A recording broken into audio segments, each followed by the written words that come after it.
Estamos a poucos meses da eleição presidencial de 2024 nos Estados Unidos. Isso significa que em breve podemos ter que dizer as palavras Presidente Kamala Harris. Para alguns espectadores, isso pode ser uma boa notícia. Contudo, tenho algumas ressalvas sobre isso. Estamos indo para a fronteira. Nós já estivemos na fronteira. Então, essa coisa toda sobre a fronteira, nós já estivemos na fronteira. Nós já estivemos na fronteira. Você não esteve na fronteira. E eu não estive na Europa. E eu quero dizer, eu não. Eu acredito que nós deveríamos ter acreditado corretamente que certas questões já estão resolvidas. Certas questões já estão resolvidas. Claramente nós não estamos. Exatamente. E é por isso que acredito que, infelizmente, estamos vivendo em verdadeira instabilidade. Tempos. E para o presidente Duda, eu queria saber se... E se você pediu aos Estados Unidos da América para aceitar mais refugiados especificamente?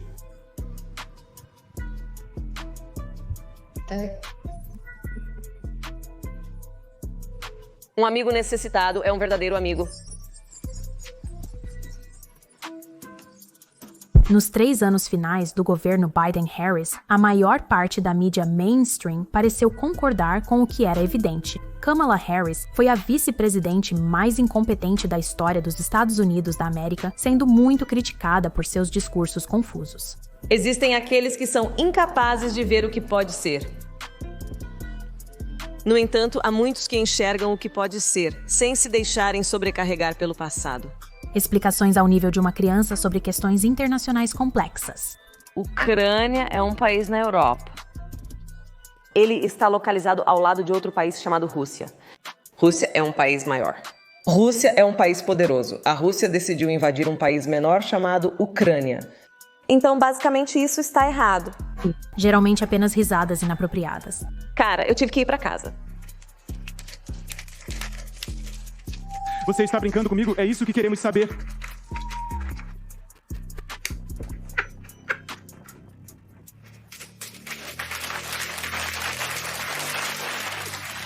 Temos que ficar alertas. Tipo, todo mundo precisa estar alerta. E você pode discutir se você é o mais alerta ou ainda mais alerta. Não apenas mais alerta do que menos alerta. Mas desde que Joe Biden foi, sejamos honestos, pressionado pelos líderes do partido a admitir que não está apto para concorrer a outro mandato, Kamala Harris passou por um filtro de primeira linha do Instagram. Agora renascida como a líder feminista definitiva, aqui para quebrar esse teto de vidro. As saladas de palavras de Kamala são coisa do passado, pois ela foi controlada por uma equipe que a manteve firmemente no roteiro. Deixe-me dizer, eu estou clara. A rota para a Casa Branca atravessa diretamente este estado. E ouça, eu estou clara. O caminho para a Casa Branca passa diretamente por este estado. Eu conheço o tipo de Donald Trump. Eu conheço o tipo de Donald Trump. E quando lutamos, nós vencemos. E lembra quando Kamala era metade indiana e metade negra? Porque você é idiota. Ok, e eu não sei se todo mundo sabe disso. Agora ela está se rendendo completamente ao seu lado sombrio. Sim, garota. Estou aqui nessas ruas. Você está certa, Taraji. Mas esses extremistas, como dizem, não são como nós. Não, eles não são. A mídia já teve críticas à atuação dela como vice-presidente? Bem, eles não estão mais sobrecarregados pelo que foi, porque agora eles são 100% equipe Kamala Harris. Observe a campanha Harris-Walz. Em suma, você está vendo uma operação bem organizada que começou com tudo, não apenas fazendo campanha em estados críticos de batalha, mas trazendo grandes multidões com eles. E quanto às críticas de que a imigração ilegal disparou sob a supervisão de Kamala Harris como czarina da fronteira, enquanto a mídia parece ter esquecido que ela ocupou esse papel? Czarina da fronteira, entre aspas. A vice-presidente Harris não era uma czarina da fronteira? Enquanto isso, a vice-presidente e czarina da fronteira Kamala Harris enfrenta algumas críticas. O que ele disse sobre Harris e imigração não era verdade. Ela nunca foi nomeada czarina da fronteira. Esta será a primeira visita dela à fronteira Estados Unidos da América, México, desde sua nomeação como czarina da fronteira por Biden. As pessoas precisarão combater a desinformação, como os rumores sobre a czarina da fronteira. Ela não era a czarina da fronteira. O presidente Biden nomeou a vice-presidente Kamala Harris como czarina da fronteira. Agora, ela não era a czarina da fronteira. Foi assim que os republicanos a rotularam. Eles foram muito críticos a Kamala Harris, especialmente em seu... Kamala Harris enfrenta críticas e mentiras sobre seu papel como responsável pela fronteira, sendo chamada de czar da fronteira. Kamala Harris nomeada Char da fronteira. A equipe de Biden não a declarou a czar da fronteira. Eles queriam que ela trabalhasse nas causas raiz da imigração. Kamala Harris, a czar da fronteira, recebeu muitas críticas. Chamando-a de czar da fronteira, título questionável, a fronteira não foi abordada de maneira significativa. Ela se encontrou com países do Triângulo Norte, mas nada mudou efetivamente. Você é um eleitor independente tentando pesar suas opções antes de escolher em quem vai votar? Bem, uma rápida pesquisa no Google mostrará que Kamala Harris é a candidata certa para você e sinta-se à vontade para ignorar o outro cara. A campanha de Harris foi flagrada alterando manchetes e descrições em anúncios do Google, fazendo parecer que grandes veículos de mídia, como Cable News Network, Columbia Broadcasting System, Reuters e The Guardian, a apoiam. Ao renunciar à presidência, Washington instou os americanos a sempre colocarem os interesses da nação acima de suas afiliações políticas e religiosas. Então, para votar na pessoa em vez do partido. Desde a presidência de Washington, o cenário político americano sempre foi dividido entre dois partidos e recentemente se tornou mais sobre a máquina política por trás dos candidatos. Isso tem sido verdade durante a administração de Joe Biden, já que seu declínio cognitivo acelerou, deixando claro para muitos americanos que ele não está realmente no comando. A mesma máquina que promove Kamala como a próxima presidente não está focada em implementar as políticas corretas para os americanos. Isso é sobre manter um partido no controle sobre o outro. E Kamala é o peão perfeito nesse jogo.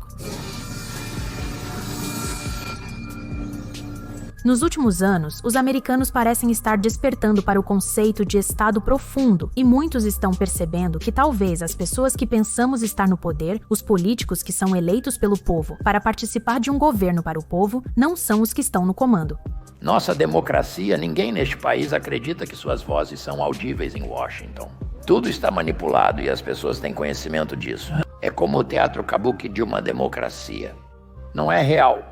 É um cenário de Hollywood com, pessoas fingindo ter eleições que já estão escolhidas e avançadas e tudo mais. Não estou sendo paranoico. Basta ver o que está acontecendo agora. Este é o Robert Francis Kennedy Jr., a propósito. Ele está concorrendo à presidência como independente, sendo filho de Robert F. Kennedy e sobrinho de John F. Kennedy. E eu vou colocar o link do vídeo completo abaixo, onde ele fala sobre os assassinatos de seu pai e tio e por que eles foram mortos. Eles foram mortos não por atiradores aleatórios que os odiavam, mas por agentes ligados à Agência Central de Inteligência, devido aos esforços de John F. Kennedy e Robert Francis Kennedy para preservar a paz em relação à Rússia, Cuba e Vietnã. Meu tio disse que é demais, estamos trazendo todos eles para casa e naquela tarde ele assinou a Ordem de Segurança Nacional 263, determinando que todos os militares deixassem o Vietnã, com os primeiros 1.000 retornando em novembro e o último em dezembro. 30 dias exatos após ele assinar essa ordem, ele foi assassinado. Uma semana depois, o presidente Johnson revogou a ordem e enviou 250.000 soldados. Então, John F. Kennedy tentou resistir ao todo-poderoso complexo militar-industrial que seu antecessor, o presidente Eisenhower, havia alertado o povo americano, e ele pagou o preço por isso. Então, como o assassinato dele está relacionado com a Kamala? Acha que acabou de cair de um coqueiro? Você existe no contexto de tudo em que você vive e o que veio antes de você. O presidente Kennedy morreu à 1h. Horário central. Padrão, 2 horas no horário padrão oriental, cerca de 38 minutos atrás. Aquele momento mudou tudo. Foi um sinal para toda a nação e qualquer homem ou mulher que considerasse concorrer ao cargo presidencial qual seria o preço de não jogar o jogo. Foi a confirmação de que a Agência Central de Inteligência estava disposta a executar golpes não apenas ao redor do mundo, mas também em solo nacional. Então, os presidentes que se seguiram se tornaram cada vez mais marionetes de poderes maiores, trabalhando nas sombras, constituindo o Estado Profundo. Como isso está acontecendo? Como o Estado Profundo consegue sobreviver em uma nação construída sob o valor de pelo povo e para o povo? E como ele continua a sobreviver na era da informação e das redes sociais? O problema, infelizmente, está em nós, os eleitores. Primeiramente, vivendo nesta era da informação, tornou-se cada vez mais difícil avaliar quem está dizendo a verdade e quem está mentindo. Verificar informações parece uma tarefa assustadora quando somos constantemente bombardeados por inúmeras histórias. Sobrecarregados, parece mais fácil delegar a verificação de fatos a figuras confiáveis. Por anos, Walter Cronkite era a principal fonte de informações imparciais para a maioria dos americanos, permitindo que formassem suas próprias opiniões. Mas, de alguma forma, o público americano passou de isso para querer que o que já acreditam seja repetido para eles. A integridade jornalística não apenas saiu de moda, mas os jornalistas estão ativamente distribuindo propaganda a serviço de suas inclinações políticas. Diferente do passado, hoje as pessoas se deleitam nisso devido ao aumento do desejo de votar de acordo com sua tribo. Os partidos políticos também usam seus canais de propaganda para impulsionar narrativas assustadoras sobre seus oponentes políticos. O resultado do sistema indica que essas são as respostas típicas de mulheres quando questionadas sobre o motivo de votar em Kamala Harris. Provavelmente não teriam acomodações para alguém como eu, especialmente considerando que eu gosto de mulheres como uma mulher. Eu quero manter o acesso às minhas contas bancárias. Desejo continuar tendo renda. Não quero ser objeto de homem algum. Eu realmente não quero. A jovem acredita que se um democrata não for eleito para a presidência, seus direitos serão retirados e ela será escravizada. Isso é resultado de anos de propaganda esquerdista alegando que os grandes e maus lobos republicanos vão pisar nos direitos das mulheres e da comunidade lésbicas, gays, bissexuais, transgêneros e queer.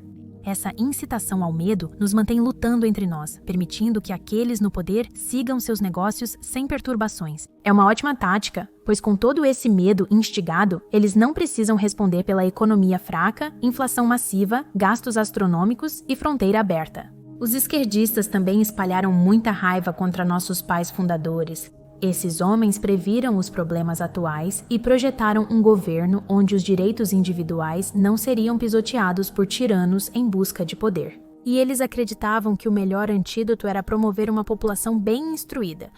Se uma nação espera ser ignorante e livre, espera o que nunca foi e nunca será. Quase 250 anos após a fundação do nosso país, nosso sistema educacional está em ruínas. Você sabe qual é a capital dos Estados Unidos? Não. Você sabe quem era o presidente antes do Trump? Claro que não. Não me interesso por presidentes, mas o sobrenome de Obama é Obama. Care. Políticos sabem que é mais fácil controlar um povo sem educação do que aqueles que pensam criticamente. 61 anos após a morte de John F. Kennedy, presenciamos a tentativa quase exitosa de assassinato contra o presidente Trump. Como John F. Kennedy, ele também resistiu às engrenagens da guerra e tentou drenar o pântano, cujas profundezas são ocupadas por burocratas empenhados em manter seu poder. Ele também ameaça os poderosos que se escondem nas sombras. Houve uma tentativa de atentado à sua vida, inicialmente negada pela mídia mainstream, seguida por um reconhecimento relutante e uma rápida tentativa de ocultar o fato. E que vergonha que após a tentativa de atentado à sua vida, havia pessoas que estavam irritadas porque o atirador errou o alvo. Este é o lamentável estado da nossa política agora, onde a crítica honesta e confiar na ciência para definir homem e mulher são considerados odiosos. Mas pedir o assassinato de um membro da oposição política aparentemente é engraçado. Em todo esse caos, a Kamala rindo é apenas uma distração. Uma candidata que fez pouco durante seu tempo na Casa Branca, mas tem grandes promessas para quando retornar. Uma candidata que não se esforça para pensar em ideias e se conectar com os eleitores, falando conosco como se fôssemos crianças. E, infelizmente, é o que muitas pessoas buscam. Como a sábia Drew Barrymore uma vez disse, eu continuo pensando em minha cabeça que todos nós precisamos de uma mãe. Tenho pensado que todos nós precisamos de um grande abraço no mundo agora. Mas no nosso país, precisamos que você seja a mamá lá do país.